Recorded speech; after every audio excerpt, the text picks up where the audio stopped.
سورۃ النساء میں اللہ جل وعلا نے دو قسم کے توبہ کرنے والوں کا ذکر فرمایا ہے۔ توبہ دونوں قسم کے لوگ کرتے ہیں، لیکن ایک وہ طبقہ ہے کہ جن کی توبہ اللہ جل وعلا قبول فرماتا ہے، اور دوسرا وہ ہے جن کی توبہ ہی نہیں ہے۔ ہم نے اپنے آپ سے پوچھنا ہے کہ ہمارا شمار کون سے طبقے میں ہوتا ہے؟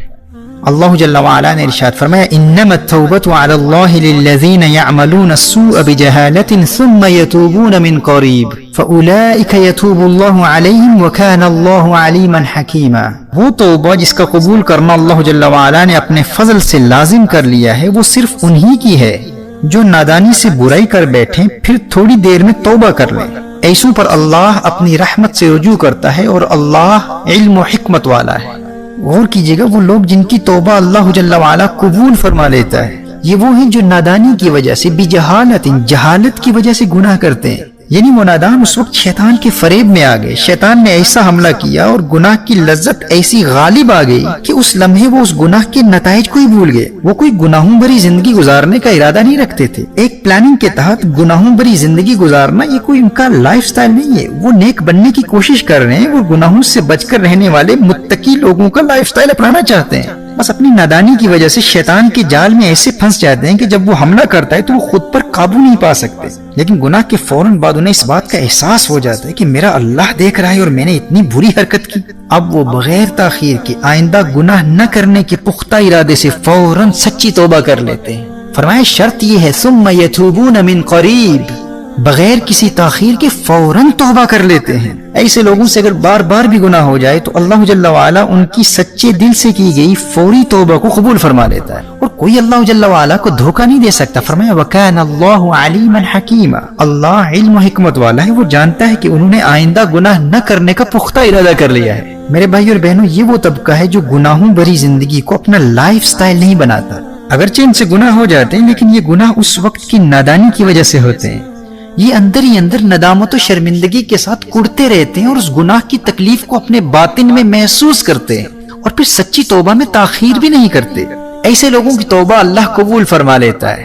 لیکن دوسرا طبقہ وہ ہے جو اس وقتی غفلت و نادانی کی وجہ سے گناہ نہیں کرتے، بلکہ انہوں نے اپنے دل میں گناہوں بھری زندگی گزارنے کا فیصلہ کر لیا ہوتا ہے۔ یہ ان کا لائف سٹائل بن چکا ہے، اسی لیے گناہ کے ارتکاب کے فوراً بعد یہ لوگ توبہ نہیں کرتے۔ قرآن کریم میں فرمایا وَلَيْسَتِ التَّوْبَةُ لِلَّذِينَ يَعْمَلُونَ السَّيِّئَاتِ حَتَّى إِذَا حَضَرَ أَحَدَهُمُ الْمَوْتُ قَالَ إِنِّي تُبْتُ الْآنَ، اور وہ توبہ ان کی نہیں جو گناہوں میں لگے رہتے ہیں یہاں تک کہ جب ان میں سے کسی کو موت آئے تو کہے اب میں نے توبہ کی۔ محترم احبہ، یہ وہ طبقہ ہے جن کی توبہ قبول نہیں کی جاتی۔ غور کیجیے گا، اس آیا مبارکہ میں بجہالت نہیں فرمایا، یعنی نادانی، غفلت اور جہالت کی وجہ سے شیطان کے شکنجے میں پھنس گئے اور گناہ ہو گیا۔ نہیں، جن کی توبہ قبول نہیں ہوتی یہ وہ لوگ ہیں یعملون السیئات، جنہوں نے گناہوں کو ایک پلاننگ کے تحت اپنا لائف سٹائل بنا لیا ہے۔ انہوں نے اپنی زندگی کو پلان کر لیا کہ صاحب 10 سال میں نے گناہ کرنے ہیں، اس کے بعد توبہ کر لوں گا۔ ایسے لوگ کہتے ہیں کہ ہاں مجھ سے گناہ ہوا ہے، لیکن میں تو ابھی جوان ہوں نا، ابھی بہت وقت پڑا ہے، ابھی میں نے کم از کم 2 سال تو اپنی لائف کو بھرپور انجوائے کرنا ہے، پھر ایسی توبہ کروں گا کہ دنیا حیران ہو جائے گی۔ ابھی اتنے عرصے کی محنت کے بعد بڑی مشکل سے فلاں لڑکی سے میرا رابطہ ہوا ہے، ابھی تو بات چیت شروع ہوئی ہے، بس ایک مرتبہ اسے حاصل کر لوں نا، پھر اس کے بعد میں توبہ کر لوں گا، پختہ توبہ کروں گا۔ بھائی فلاں کاروبار میں مصروف ہوں، بس 2 سال تک خوب دولت کمانی ہے میں نے، اس کے بعد دیکھنا مجھ سے بڑا کوئی متقی نہیں ہوگا، بس یار رمضان المبارک تک گناہ کروں گا، اس کے بعد میری زندگی میں انقلاب آ جائے گا۔ اب کچھ لوگوں نے ایسی پلاننگ کی ہوتی ہے کہ بس 6 مہینے تک مزید گناہ کروں گا اور پھر دیکھنا حج پر جاؤں گا، پھر میری زندگی میں ایسی تبدیلی آئے گی کہ تم مجھے پہچان ہی نہیں پاؤ گے۔ اب یہ وہ طبقہ ہے جن کے متعلق اللہ جل وعلا نے ارشاد فرمایا کہ ان کی توبہ ہی نہیں ہے۔ ایسی توبہ کرنے والوں کے ذکر کے دوران اللہ جل وعلا نے یہ نہیں فرمایا یعملون السیئات بجہالۃ کہ یہ وقتی غفلت و نادانی کی وجہ سے گناہ کر بیٹھتے ہیں، نہیں، بلکہ یہ مکمل پلاننگ کے تحت گناہ کرتے رہتے ہیں کہ ہم ایک خاص مدت تک اللہ کی نافرمانی کرتے رہیں گے۔ اب یہ وہ لوگ ہوتے ہیں جنہیں آپ توبہ کی دعوت دیں تو یہ کہتے ہیں کہ بھئی آپ ہمارے لیے دعا کیجئے، بس آپ کی دعاؤں کی ضرورت ہے، اب میں زندگی کے اس حصے میں گناہ چھوڑ نہیں سکتا، اب کیا کروں، میں ایسا ہی ہوں۔ کچھ ایسا کہتے ہیں بس میں ایسا ہی ہوں، بھئی اب میں کیا کروں، بس چند سال تک گناہ کروں گا، اس کے بعد میں توبہ کر لوں گا، آپ ہمارے لیے دعا ضرور کیجئے گا۔ قرآن کریم میں اللہ جل وعلا نے ارشاد فرمایا ایسے لوگوں کی توبہ ہی نہیں، بلکہ ایسے لوگوں کو توبہ کا موقع ہی نہیں ملتا، یہ تاخیری حربے اختیار کرتے رہتے ہیں۔ حتی اذا حضر احدهم الموت قال انی تبت الآن، یہاں تک کہ ایک باقاعدہ پلاننگ کے ساتھ توبہ کو مؤخر کرتے رہتے ہیں، اور اچانک موت آ جاتی ہے اور موت کو دیکھ کر کہتے ہیں میں نے اب توبہ کر لی۔ دیکھیے اس طبقے سے تعلق رکھنے والوں کا جواب کبھی کچھ ایسا بھی ہوتا ہے کہ میں گناہ تو نہیں چھوڑ سکتا، لیکن میں ساتھ ساتھ صدقہ و خیرات بھی تو خوب کرتا ہوں بھائی، میں آنے والے 5 سالوں تک یا 10 یا 20 سالوں تک گناہ بھی کرتا رہوں گا اور میری فلاں نیکی اور فلاں صدقات و خیرات سے حساب برابر بھی ہوتا رہے گا. اللہ جل وعلا بیلنس کر دے گا العیاذ باللہ. اور پھر ایک وقت آئے گا کہ ان گناہوں کو بھی چھوڑ دوں گا. اچھا کچھ لوگ کسی میریکل کے منتظر ہوتے ہیں, وہ کہتے ہیں ایک دن میری زندگی میں ایسا آئے گا, وہ حج کا دن ہو یا لیلۃ القدر ہو یا شب برات ہو, ایک ایسی رات آئے گی جو میرے دل کی دنیا بدل کر رکھ دے گی. بس میں اس میریکل کا منتظر ہوں. just waiting for that miraculous night that will change my entire life. It will completely transform me. And until then I will continue with my sinful activities. اس وقت تک میں گناہوں سے بچ ہی نہیں سکتا. میرے بھائی اور میری بہنوں, یہ وہ لوگ ہیں جن کے متعلق اللہ جل وعلا ارشاد فرماتا ہے کہ اللہ ایسے لوگوں کی توبہ قبول نہیں فرماتا. یہ ایسے ہی زندگی گزارتے رہتے ہیں یہاں تک کہ ان کی موت آ جاتی ہے اور پھر موت کو دیکھ کر کہتے ہیں اللہ ہمیں معاف فرما دے, آج میں نے توبہ کر لی.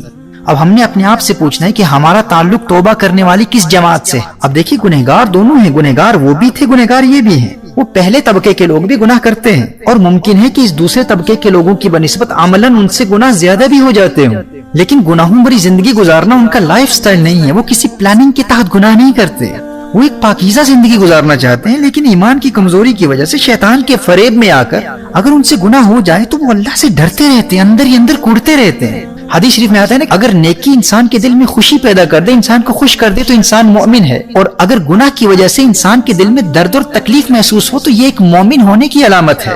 لیکن تباہی اور بربادی کے راستے پر وہ ہے جو نیکی کرے اسے خوشی محسوس نہ ہو, اور گناہ کرے اور دل میں تکلیف ہی محسوس نہ ہو. جب گناہ کا احساس ہی ختم ہو گیا تو انسان کی زندگی میں یہ سب سے خطرناک مرحلہ ہے, ایمان کے سلب ہونے کا اندیشہ ہے. تو وہ لوگ جو کسی پلاننگ کے تحت گناہ نہیں کرتے, اور اگر گناہ ہو جائے تو وہ اللہ سے ڈرتے رہتے ہیں اور اندر ہی اندر کوڑتے رہتے ہیں, گناہوں کے درد کو محسوس کرتے ہیں, اور جب نادانی اور غفلت سے گناہ ہو جائے تو ایک لمحے کے لیے بھی تاخیر نہیں کرتے, فوراً توبہ کر لیتے ہیں. تو اللہ جل وعلا ایسے گنہگاروں کی توبہ فوراً قبول کر لیتا ہے, کیونکہ وَكَانَ اللَّهُ عَلِيمًا حَكِيمًا. اسی آیت میں فرمایا کہ اللہ جانتا ہے, اللہ کو اس بات کا علم ہے کہ وہ اللہ سے ڈرتے بھی ہیں اور نادم و شرمندہ بھی ہیں, اور اس وقت توبہ انہوں نے آئندہ گناہ نہ کرنے کا پختہ ارادہ بھی کر لیا ہے, اور پھر توبہ میں تاخیر بھی نہیں کرتے, فوراً توبہ کر لیتے ہیں. اور دیکھیے گناہ کے ارتکاب کے فوراً بعد توبہ کرنے والوں کا گناہ لکھا بھی نہیں جاتا, بلکہ 6 گھنٹوں تک فرشتہ گناہ لکھتا ہی نہیں ہے, اور کچھ اہل علم کے نزدیک 3 گھنٹوں کی روایت بھی ہے. المعجم الکبیر میں امام طبرانی نقل فرماتے ہیں, حضرت ابو امامہ رضی اللہ تعالیٰ عنہ روایت فرماتے ہیں کہ نبی کریم صلی اللہ تعالی علیہ وآلہ وسلم نے ارشاد فرمایا, جب انسان نیکی کرتا ہے تو دائیں طرف والا فرشتہ نیکی فوراً لکھ لیتا ہے, اور جب انسان گناہ کرتا ہے تو دائیں جانب والا فرشتہ بائیں جانب والے فرشتے سے کہتا ہے امکث 6 ساعات فإن استغفر لم يكتب عليه وإلا أثبت عليه سيئة. جب انسان گناہ کرتا ہے تو دائیں جانب والا فرشتہ بائیں جانب والے فرشتے سے کہتا ہے 6 گھنٹوں تک گناہ نہ لکھ.